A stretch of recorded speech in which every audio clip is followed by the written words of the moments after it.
Mercedes, Ferrari, Aston Martin, Alpine, Renault, Haas, Williams, Red Bull, McLaren, Sauber, and Racing Bulls. Now what you're looking at right here, ladies and gentlemen, is not just the stupidest group of photos put together, but also the 10 teams that have made Formula 1 what it is today. And since explaining F1 is what I think I do best, I'm gonna explain each and every one of these teams to you guys in this video. Their history, characteristics, some other stupid stuff that you probably don't need to know about, but I'm gonna say it regardless. I've taken many things into consideration as well to make sure this video is as accurate as possible. We haven't got all day. Oh my god. Like Sauber turning into Audi and Alpine potentially going bankrupt. Or getting sponsored by OnlyFans. I really hope that doesn't happen, but if it does, I expect the drivers to drive the cars butt booty naked with their assholes clenched. So if you're a new fan, hopefully this video helps you in choosing which team to support. And for those of you veteran fans, I know you guys are just here for shits and giggles or what I have to say about your favorite team, but maybe you get to learn some new facts as well. So anyways, let the yapping begin.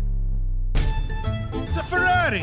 It's a shitbox! Now, a lot of you guys might expect me to define this team as the brain-dead ones, the clowns in Formula 1 who keep on making mistakes, and the idiots who decide to put hard tires on in a track that is clearly slippier than P. Diddy's baby oil. And as much as that is extremely true, Ferrari is still a huge part of Formula 1. It is the biggest team in the sport, the most successful, has the largest fan base out there. Everybody's a Ferrari fan. And has the proudest history to look back on, from Michael Schumacher winning 5 championships to Charles Leclerc's iconic wins in Monza. As much as I love clowning on these guys, Ferrari is truly the heart of Formula 1. That F1 pays them up to $50 million a year just to exist. And for good reason too, because without these guys, 40% of F1 fans would just go But jumping forward to Ferrari now, the team has become more of a meme, because they can have the highest highs, but eventually have the lowest of the lows. Like Charles Leclerc could win a race, but then sometime later, the Ferrari headquarters in Maranello would just magically set itself on fire. So this results in extreme mood swings for the average Ferrari fan. One race they could be joyful,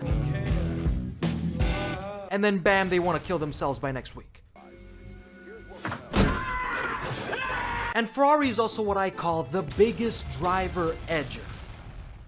Pardon my lack of better wording, but it's because so many of their drivers have come so close to winning a championship, but because of some goofy shenanigans that I swear to God only happens in a team like Ferrari, they end up either scarred for life or start balding.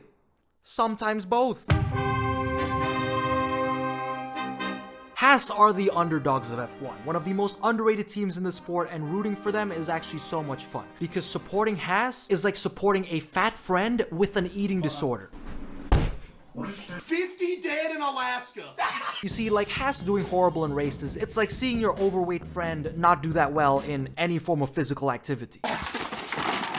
But when you see them making progress, you feel like the proudest dad in the world, and that is exactly what supporting Haas is like. When Romain Grosjean gets P4 in a race, if you're a Red Bull fan, it's just an average Tuesday. But if you're a Haas fan, it feels like you've on a fully paid 2-week vacation to Tahiti. But as I've said, fat friend with an eating disorder, so progress isn't going to be so easy, so expect Haas to be in the back of the grid or midfield 50% of the time. Also, they are the youngest team that joined in 2016, it's an American race team owned by Gene Haas, and they struggle with funding a lot, but that's what makes their good results even more special. And speaking about a team with a similar trait, we move to Aston Martin, which started off as Jordan, then became Force India, but then the owner of the team got arrested for debt evasion, and so it turned into Racing Point and now Wingstop. Pretty much. Also, if you didn't know, F1 teams can change sponsors or owners, hence the name changes over the years. But what I love so much about this team, especially during its Racing Point days, is that this is a team that tries to do more with less. Back then, they never had the top personnel or resources, but they were still able to compete against top teams in years like 2020. It was so impressive, except for the fact that they got fined for allegedly copying Mercedes, but the team has changed drastically. And thanks to billionaire Lawrence Stroll funding the team, pretty much just to give his son a rocket ship of a car, because Lance needs a fighter jet to win a race, they are now flooded with resources and top personnel from other teams. But what still sucks about Aston Martin is that nobody supports them. I have not seen more than 5 Aston Martin fans, only Alonso fans. Previously it was Vettel fans, maybe Max in the future, but that just shows Aston's biggest weakness. They have no identity apart from their other driver. Stroll obviously doesn't count because his seat was given to him by his daddy and his ego is thicker than his eyebrows. Now, I know I love mentioning in my previous videos that Red Bull's such a toxic, unhealthy mess of a team, and although, that is very much a fact, Red Bull is still successful as hell. Despite joining in 2005, they have accomplished so much. From Sebastian Vettel's domination era in the 2010s to Max Verstappen's domination in 2022 and 2023. Though what these two eras had in common was that during them, Red Bull was highly unstable, and that is the team's biggest trait. If you didn't know, the team has a whole power dynamic system that causes this instability, different influences in every sector. Feel free to pause this if you want to digest how everything works, but the most unique part is that this actually makes them fast. Unlike Ferrari that has highs and lows separately, Red Bull has highs and lows at the same time. And the most interesting part is, the lower they are, the higher they go. I probably sound so confusing right now, but let me cook. Think of it like this: the more unstable Red Bull is, the more successful they end up. But the thing is, the team is like a boiling pot. It works fine in the right temperature, but if it gets too hot, the food fucking explodes. Chicken. So Red Bull works just like that. They're great under pressure, but if there's too much pressure, then boom. Everybody's nudes are out for the public. I really wish I could say that as an exaggeration, but no. Apparently their team principal Christian Horner got his dick pic leaked after sexting an employee, and I also found Max Verstappen's nudes on an Instagram reel. And as of the time I'm recording this, Red Bull is beyond unstable.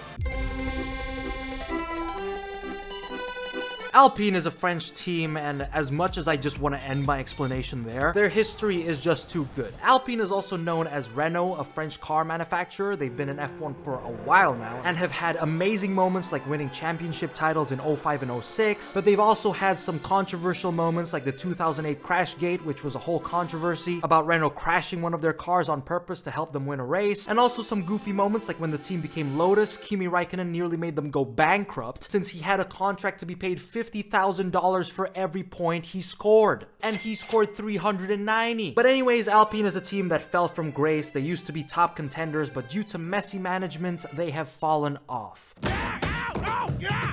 Fucking cock! Despite getting funding from like 20 different celebrities, including Ryan Reynolds, that they even made a Deadpool-themed car. So Alpine is still a midfield / backmarker team. They don't perform bad or good, mostly in between, though people expect a decline if things get messier, and also for them to not even exist in the coming years. McLaren is a team that caters really well towards the younger demographic of F1 fans. They're a team with a history just as rich as Ferrari's, which is why they also get paid a heritage bonus of $30 million a year. And the team has had a fair share of ups and downs, like when I started supporting them in 2016 because of Alonso. How the hell they can overtake me? 300 meters behind me at the beginning of the straight. I never raced with less power in my life. That ended up being the worst experience of my life, but the team has changed drastically over the years. They used to cater very well towards veteran fans, but are now far more suitable for younger fans out there. Since, they call their fan base the Papaya Army, both of their drivers are extremely young, and their social media team is the most active and up-to-date with the trends. Though Aston Martin does come in as a close second. So McLaren is a fairly light-hearted team with a lot of positive vibes around. So if you're in your mid-20s or in high school, this might be the team for you. However, they are not immune from drama, because holy shit has this team always been in drama no matter what. Now, Sauber is another important team in Formula 1. Now, a lot of people assume that this team is an absolute joke, and as of the past few years, they are not wrong. They can't score points to save their lives. They're being sponsored by a gambling company, and also a streaming site filled with idiots that crash their cars. Oh! Oh! No! No! No! But the team's performance now really doesn't do justice to Sauber's history. The team is a Swiss motorsport engineering company that started F1 in 1993 and eventually allowed for the iconic debuts of Sergio Perez and Charles Leclerc. The team, though, unfortunately hasn't won any championships and has probably the most depressing record, but they are known as the place where drivers can show their talents to eventually move up to a more competitive team. Since 2023, however, they have just been known as the backmarkers, P19 and P20, the tractors, but thankfully Audi will be taking over the team in 2026 in hopes to save them.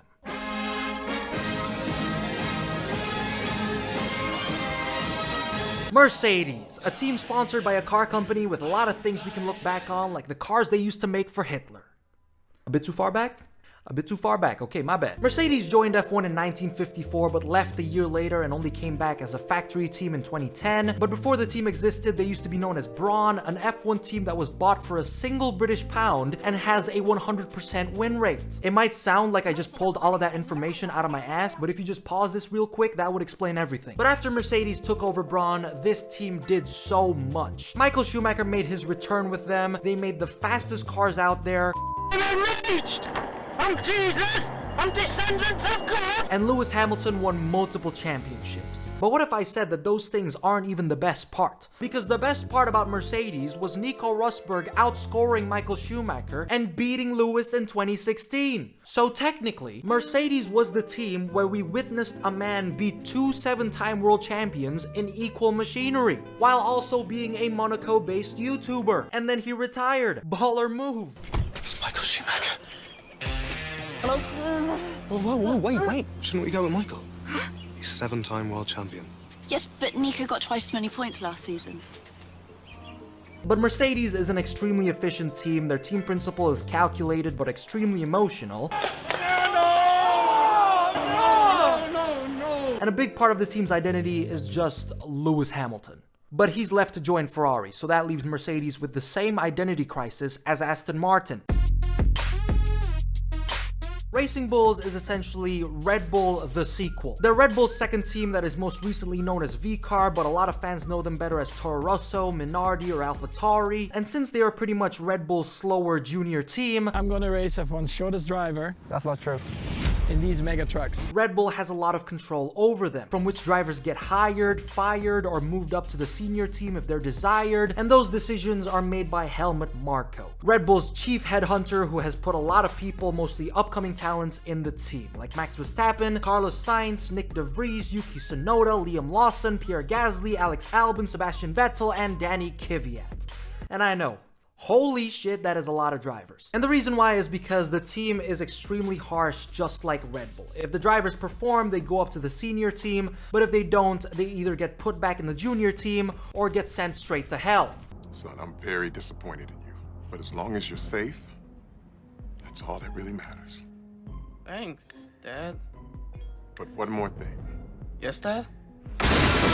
And finally, we have Williams, which is another great example of a team that fell from grace. They have been a huge part of Formula One, one of the most successful teams in the sport actually, which had iconic drivers like Alain Prost, Nelson Piquet, and Ayrton Senna, and their records are so impressive that when you take a look at the team now, you can't help but say, what the fuck happened? And well, it's funding. Williams, Haas, and Sauber are pure racing teams, unlike Ferrari, Mercedes, or Renault, which are car manufacturers, which makes funding very challenging for them, even with Williams also getting the $10 million heritage funding from F1. And this lack of money has resulted in miss after miss after miss, and therefore the team is at a low point. But what I still like the most about them is how they try to improve. Williams is a team on a journey to get back to the top, and with a team principle that's well-spoken, motivated employees and drivers, you can't help but to root for them. So that's all there is for Williams. I know I probably missed some of their history and maybe some interesting facts about the team, so if you guys want to drop a couple more facts in the comment section, feel free to do so. Like James Vowles going to Carlos Sainz's hotel room to sign his Williams contract, apparently. But anyways, that is it for every F1 team explained. I hope this video answers all your questions if you're new, or was a fun rehash if you're an older fan. But as happy as I am to be able to explain all these teams to you guys, I'm still sad that this video was unable to answer the real question in all of F1.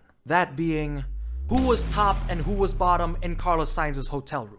Let that sink in, ladies and gentlemen. Let that sink in. Because I don't know the answer to that, and James Vowles said it was shockingly close to dating, so now I'm too afraid to ask. I'm thinking Carlos is bottom, though. Because they don't call him Chili unless he's ready to take the heat.